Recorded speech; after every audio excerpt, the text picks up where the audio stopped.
Good morning. Happy Tuesday to you, Mountain family. I'm Amelia Lee here with you on this July 15th at 6:29 this morning.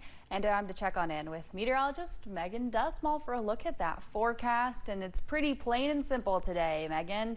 Hot, fog, rain, steamy. There you go. Now the good news is now that's kind of what we've seen for most of the week. At least that rain will be a little bit less, but there is still rain in the forecast. So let's break that down for you. Seeing some fog this morning across the region. Dense fog advisory set to expire around the time the sun rises. And then, I mean, look at that. Not too bad in terms of rain. We do see a little bit towards Claiborne County and as well as Mingo, and then we'll clear out for most of the day. But of course, some scattered showers do return this afternoon and evening. Current temperatures sitting in the 60s and 70s, so a little bit of a steamy start to your day with high temperatures in the low 90s as we're heading into your afternoon. So be prepared for a very hot and humid day. Amelia. A teenager was injured after a shooting in Knox County, West Virginia. Police say it happened at around 4:30 yesterday morning at a home in the Jefferson community. They say 2 adult men and 1 teen was in the home. Sheriff's deputies say there was a disturbance and the teenager was shot. The teen was taken to the hospital and listed in serious but stable condition. Police say 1 man was questioned about the incident while they were looking for the other. Now to an update on a story we told you about last week out of Louisville. Police say LeBradford Ward was pronounced dead near a cemetery from a self-inflicted gunshot wound. Ward was suspected of shooting and killing 2 women last week in the Shively area. Police say one of the women killed was in a relationship with Ward. 9 people were killed and 1 was critically injured in an assisted living home fire in Fall Rivers, Massachusetts. The dead range in age from 61 to 86. About 70 people lived at the Gabriel house, which opened in 1999. The cause of the fire is under investigation.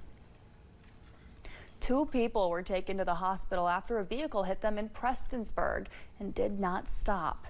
WYMT's Caroline Mueller has the latest on this investigation. The crash happened along Kentucky 321 near the wastewater treatment plant in Prestonburg. Police say an elderly man may have been experiencing a medical issue when he hit 2 people and kept driving. 1 person was flown to a hospital and another taken to Highlands ARH. The vehicle, a 2021 or newer model Chevrolet Tahoe, has since been identified.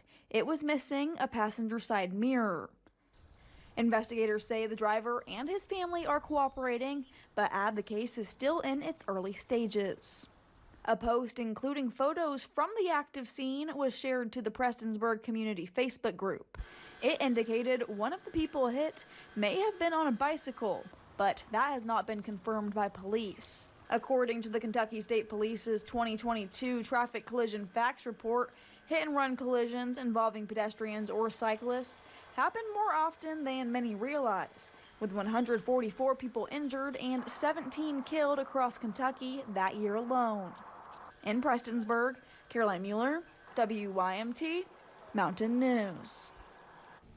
We don't know the names or ages of anyone involved. We did reach out to Prestonburg police for an interview, but they were unavailable yesterday. We also reached out to the person who shared the photos to Facebook, but did not hear back from them either.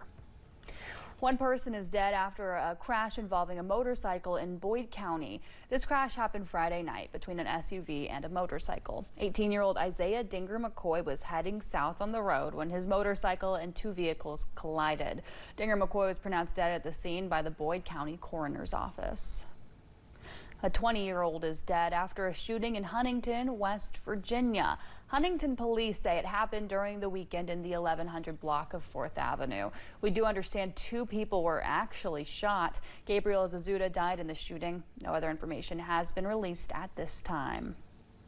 State police in Virginia are investigating a deadly crash. It happened Sunday afternoon on Yuma Road in Scott County. Troopers say a motorcycle crossed the center line and hit a Dodge pickup truck. 53-year-old Douglas Thatcher of Kingsport, Tennessee was taken to a hospital where he later died from his injuries. In the wake of the deadly church shooting, WYMT's sister station reached out to faith-based communities in Lexington. Those at historic St. Paul Catholic Church say this is yet another incident that instills fear in people who gather. The pastoral associate at historic St. Paul Catholic Church says what happened Sunday is the opposite of what people gather in church for. They're here in this place to feel safe and to worship God. To have that desecrated, to have that place become a place where no one is safe, puts everyone in peril. He says many faith communities are fearful of gathering due to the violence. He says his church has safety protocols in place. As folks from throughout the Commonwealth continue to pray and support the Lexington community, some local pastors are thinking about what they would do in that same situation. Pastor Tim Reynolds says Hazard First Baptist has both security cameras and a team to ensure safety during worship times. But he and Pastor Jody Maggard at Willow Fern Baptist say they're praying for the victims in Lexington. We're just asking the Lord to heal hearts and to give you peace. It's just devastating, and right here in our own state, and we feel like that's close enough that we can say, you know, our neighbors, and we really do. We're much in prayer for them. We did that during church just last night. We said a special prayer for the whole situation. Both pastors say they hope folks will lean on their faith during this time. A Pike County man is charged with manslaughter after he told police he, quote, accidentally fired his gun. Kentucky State Police troopers arrested 54-year-old Clifford Triplett. Triplett reportedly told police he had gotten into a fight with another man and then shot him. He was taken to the Pike County Detention Center. A man who was convicted of attempted murder after shooting at a trooper in Tennessee was sentenced to 18 years in prison. That incident happened on January 12th. Authorities say that the man was driving 97 miles per hour on I-75 in Loudoun County.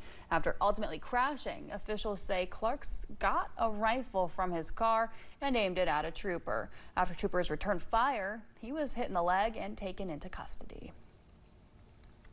In Leslie County, a man accused of shooting a sheriff's deputy was in court yesterday. The jury trial for William Mosley was postponed. This case stems from an incident back in 2020 where Mosley was charged after he was accused of shooting a Leslie County sheriff's deputy in the hand with a gun. He faces multiple charges, including assault of a police officer. Mosley is scheduled to return to court on August 6th.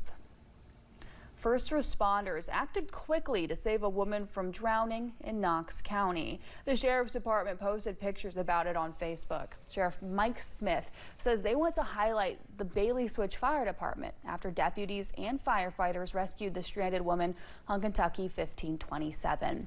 Fire crews drove their truck into the water to help save her. Yesterday, a Kentucky House committee came together for a special meeting to discuss a new bill relating to special purpose vehicles. Senate Bill 63 gives Kentuckians the option to register street-legal special purpose vehicles. That would give them clearance to operate on highways with limited use. State Transportation Cabinet officials say implementing this new registration process has been going smoothly. These are typically low-speed or utility-style vehicles. From the moment the bill passed, our team moved quickly to stand up the administrative framework needed to support this new registration type. I'm happy to report that the program is now fully operational across the state. We've integrated new functionality into CAVIS, our vehicle information system, ensuring a smooth process for both clerks and customers. The new law went into effect June 27th. You can learn more about regulations and the registration process on our website, WYMT.com. Issues with an HVAC system is causing the Jackson Driver's Licensing Office in Breathitt County to reduce its hours each day.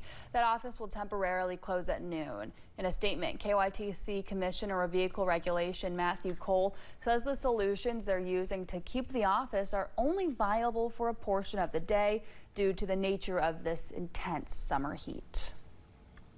Attorney General Russell Coleman says more than $14 million have been secured as part of a settlement with 8 opioid drug makers.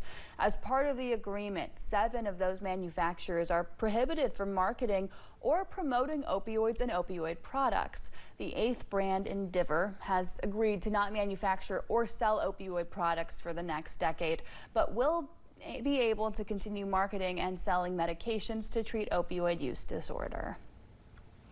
While many of this summer's noisy cicadas have died off, we aren't in the clear of all the pesky insects. Tick season is now in full swing.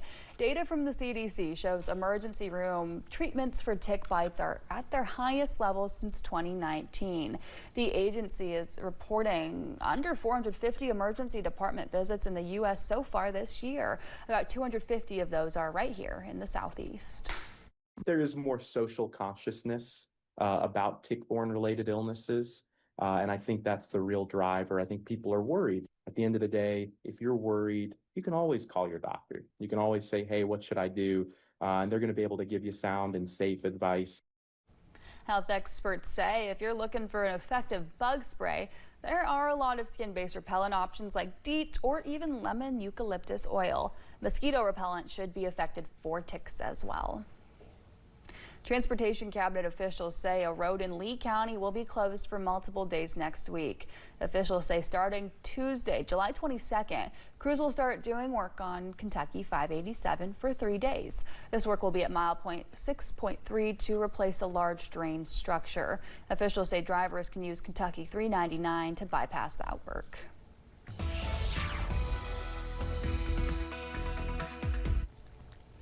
Be prepared for the same forecast that we've seen the past couple of days. We're looking at a hot morning with temperatures in the 60s and 70s and a hot afternoon with temperatures in the low 90s. So a little bit warmer than we have seen the past couple of days. Now we do see just a little bit of some scattered showers this morning that'll clear out as we're heading into the next couple hours, but they return this afternoon and evening. Here's a look at that travel forecast for you. Of course, 70 degrees this morning. Around lunchtime, we're looking at the low 80s. And by the time we're heading into the evening, that's when we're looking at the upper 80s and low 90s. Amelia. Thanks so much for joining us at 6:41. We've got more mountain news on the way.